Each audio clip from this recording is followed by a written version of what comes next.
Allez-vous me faire une petite place? Ah Attendez, oui, madame. moi, je suis pas capable de me Allez, tenir madame, debout. non, je vais m'asseoir avec vous autres. Bon, on est éveillé un peu. À Pierre Véron, vous parlez de ski. Comment on appelle ça? Ski roue? Non, du ski sur herbe. Du ski sur herbe. Hein? Bon, alors c'est. Gaston, qu'est-ce qu'il a dans les pieds, lui, là? Moi, Alors j'ai là, des ce qu'il a, chenilles. c'est des chenilles.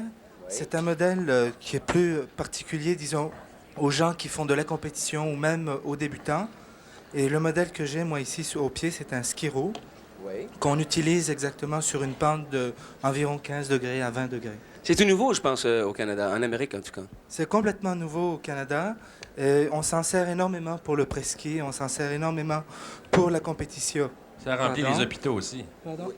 Ça remplit pas les hôpitaux, non, parce que c'est pas un sport qui est excessivement dangereux. Il y a Oui. pas de... Alors peut-être qu'on peut faire une démonstration avec Gaston tout de suite. Mais non, on devrait faire une démonstration avec les skis qui roulent. Moi, c'est les skis qui glissent. Oui, mais alors, t'es pas censé nous faire une démonstration de ça? Tout de suite? Oui, oui, vas-y, Ça vas-y, va. on va regarder, faire. Ça, c'est les skis chenilles.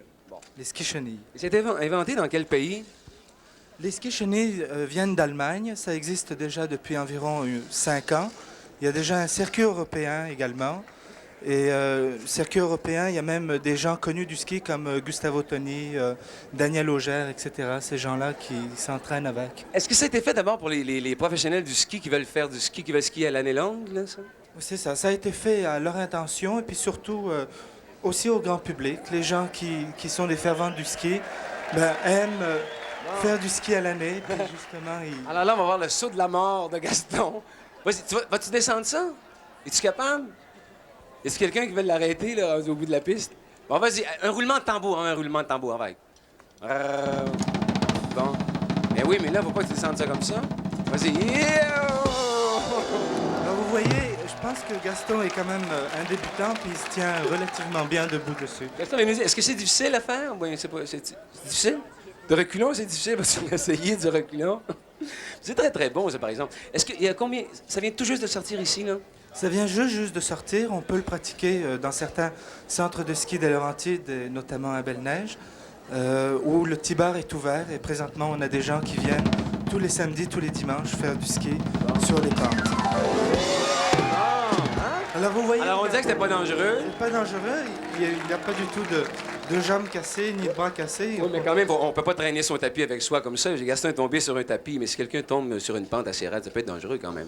Non, du tout, du tout. Vous faites ça sur un gazon, évidemment, s'il y a des roches dans tous les sens, ça peut être dangereux, mais vous choisissez votre terrain. Alors, Pierre, si tu veux bien, on va voir un film qui a été fait avec les autres skis, avec les skis roux, là. Et là, je pense qu'ils font du ski de fond.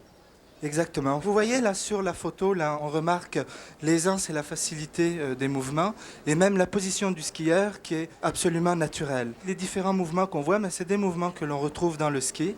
On peut même sauter, lever un ski sur l'autre. On utilise une petite remontée mécanique ou bien les T-bars qu'on a dans la région. Et on peut atteindre quelle vitesse en descendant une pente avec des skis roux?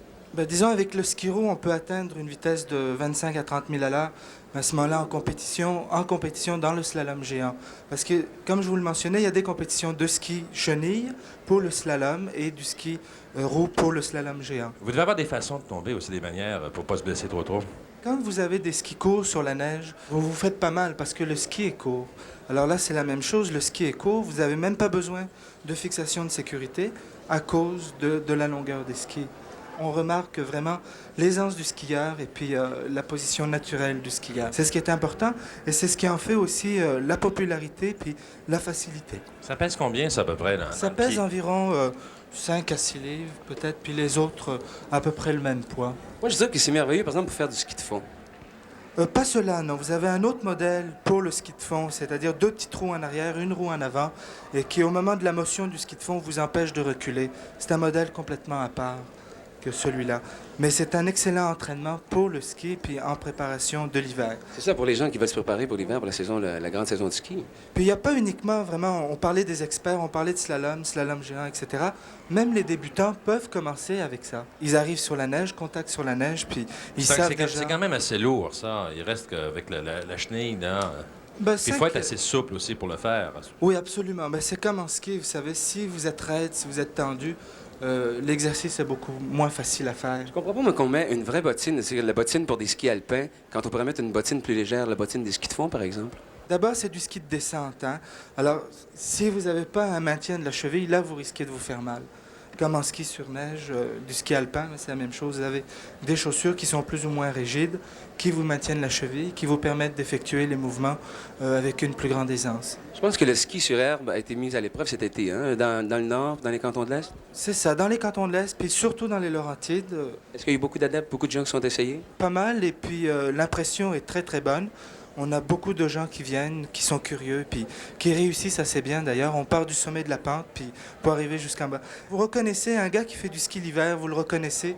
Quand il fait du ski sur chenille, c'est exactement la même attitude, la même motion, le même skieur. Et pour vous en rendre compte, venez nous voir. Alors, dorénavant, on va faire du ski à l'année longue avec le ski sur herbe. Merci beaucoup, Pierre Véraud.